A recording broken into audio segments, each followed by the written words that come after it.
അള്ളാഹു സുബ്ഹാനഹു വ തആല നമ്മുടെ മാതാപിതാക്കൾ, ഉസ്താദന്മാർ, ഭാര്യ സന്താനങ്ങൾ, സഹോദരി സഹോദരങ്ങൾ, നമ്മോട് ബന്ധപ്പെട്ടവർ, നമ്മെ സ്നേഹിച്ചവർ, സഹായിച്ചവർ, അവർക്കെല്ലാം അള്ളാഹു സുബ്ഹാനഹു വ തആലയുടെ എല്ലാ ദോഷങ്ങളും പാപങ്ങളും വിട്ടുകൊടുത്ത് മാഫായി കൊടുക്കട്ടെ.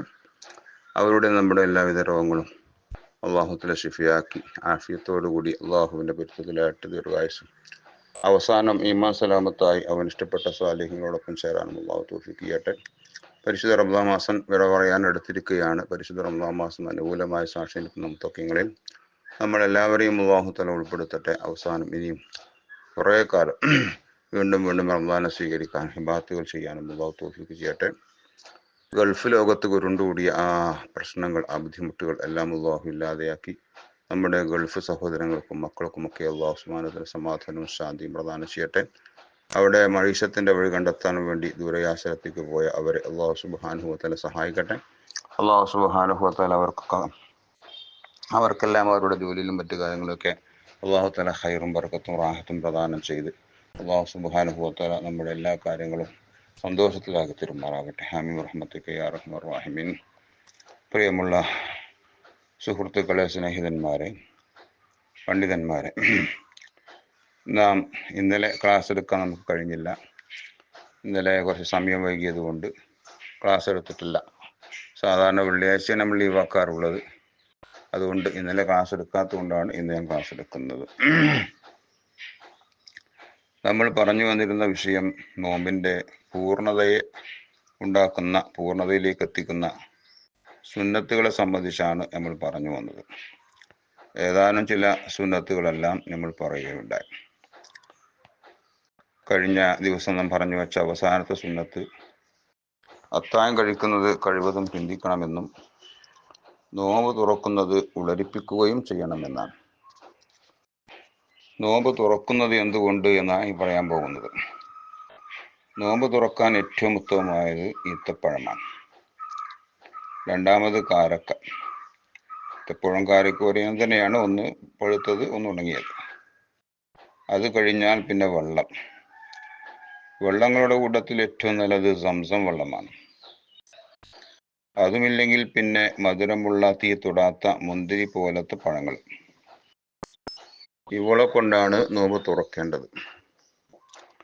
തുറന്ന ഉടനെ നാം പ്രാർത്ഥിക്കുക. നോമ്പ് തുറക്കാൻ വേണ്ടി കാത്തിരിക്കുന്ന സമയത്ത് തുറക്കുന്നതിൻ്റെ അല്പം മുമ്പും പ്രത്യേക ഒരു പ്രാർത്ഥന മുമ്പ് ഞാൻ പറഞ്ഞിട്ടുണ്ട്, ഉണർത്തിയിട്ടുണ്ട്. ആ പ്രാർത്ഥന പ്രാർത്ഥിക്കുക. ഈത്തപ്പഴം കൊണ്ട് നോമ്പ് തുറക്കാൻ വേണ്ടി കൽപ്പിച്ചതിന് പല രഹസ്യങ്ങളുമുണ്ട് എന്നാണ് ആധുനിക ശാസ്ത്രം തന്നെ സമ്മതിക്കുന്നത്. കാരണം ഈത്തപ്പഴം പോഷകക്കുറവ് പരിഹരിക്കും. ധാരാളം ധാതുശക്തി വർദ്ധിപ്പിക്കും. 30 കിലോ ഈത്തപ്പഴം ഉണ്ടെങ്കിൽ ആ ഈത്തപ്പഴത്തിൽ 81 കിലോ കലോറി എനർജിയും 1 കിലോ പ്രോട്ടീനും 20 ഗ്രാം കാർബോഹൈഡ്രേറ്റ്സും അടങ്ങിയിട്ടുണ്ട് എന്നാണ്. മാത്രമല്ല ഈത്തപ്പഴത്തിൽ കൊഴുപ്പ് തീരെയില്ല. അന്നജം 64, ജലാംശം 13, സെല്ലുലാസ് 1.8, ധാതു ലവണങ്ങൾ 1.2, വിറ്റാമിൻ എ, ബി എന്നിവയെല്ലാം ഈത്തപ്പഴത്തിൽ അടങ്ങിയിട്ടുണ്ട് എന്നാണ്. ശരീരത്തിന് നിത്യവും ആവശ്യമായി വേണ്ട ഇരുമ്പ്, കാൽസ്യം, ഫോസ്ഫറസ് ഇതെല്ലാം ഈത്തപ്പഴത്തിൽ അടങ്ങിയിട്ടുണ്ട്. ശരീരത്തിന് ഉണർവും ഉന്മേഷവും ഉണ്ടാക്കുന്ന പാനീയമാണല്ലോ ശുദ്ധമായ വെള്ളം. തളർച്ച, ബോധക്ഷയം, ഛർദി, തലകറക്കം, ശക്തമായ ചൂട് ഇതിനൊക്കെ ശുദ്ധജലം പരിഹാരമാണ്. അതുകൊണ്ടാണ് ഈത്തപ്പഴം കൊണ്ട് നോമ്പ് തുറന്ന ശേഷം വെള്ളവും കൂടി കുടിക്കണം എന്ന് പറയാൻ കാരണം. ഈത്തപ്പഴം കൊണ്ട് നോമ്പ് തുറക്കുക, അതോടൊപ്പം തന്നെ ശേഷം വെള്ളവും കുടിക്കുക എന്ന് പറയാൻ കാരണം അതാണ്.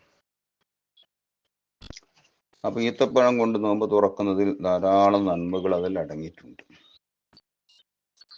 പിന്നെ ഒരു സുന്നത്ത്, നോമ്പ് തുറക്കുമ്പോൾ ഭക്ഷണം കുറക്കുക.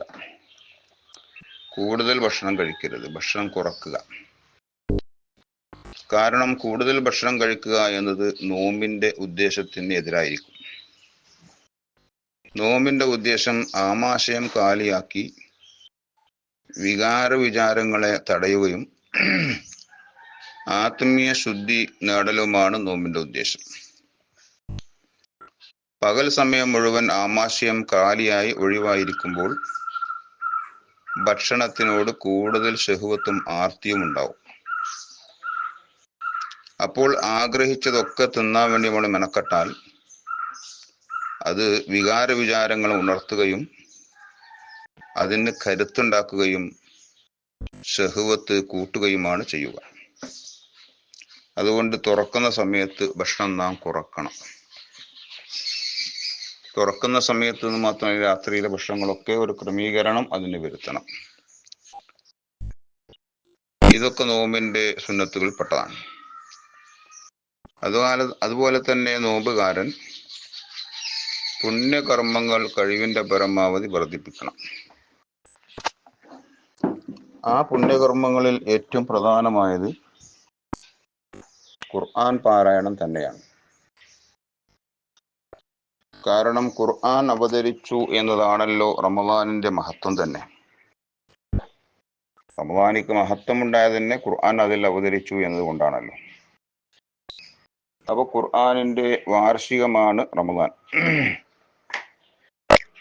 അതുകൊണ്ട് തന്നെ ബഹുമാനപ്പെട്ട മുഖറബ് മലക്ക് ജിബ്രീൽ അലൈഹി സ്വലാം റമദാനിന്റെ ഓരോ ദിവസവും വന്ന് ഓരോ ജുസ് നബി സല്ലല്ലാഹു അലൈഹി വസല്ലമക്ക് ഓതി കൊടുക്കാനുണ്ടായിരുന്നു.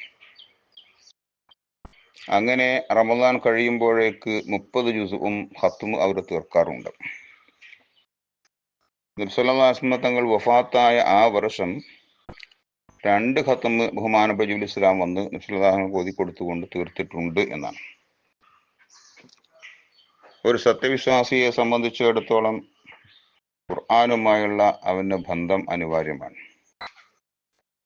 ഇസ്ലാമിന്റെ ഭരണഘടനയാണല്ലോ ഖുർആൻ. ആ ഖുർആനുമായി ബന്ധം വിട്ടാൽ അത് മുഅ്മിനായ മനുഷ്യനെ സംബന്ധിച്ചിടത്തോളം അവന് പല പ്രശ്നങ്ങളും സൃഷ്ടിക്കും. നബി സല്ലല്ലാഹു അലൈഹി വസല്ലം തങ്ങൾ പറഞ്ഞിട്ടുണ്ടല്ലോ, മനുഷ്യ ഹൃദയം തുരുമ്പ് പിടിക്കും. ആ തുരുമ്പ് പിടിച്ച ഹൃദയം പിന്നെ ശുദ്ധിയാക്കൽ എങ്ങനെ സഹാബത്ത് ചോദിച്ചു.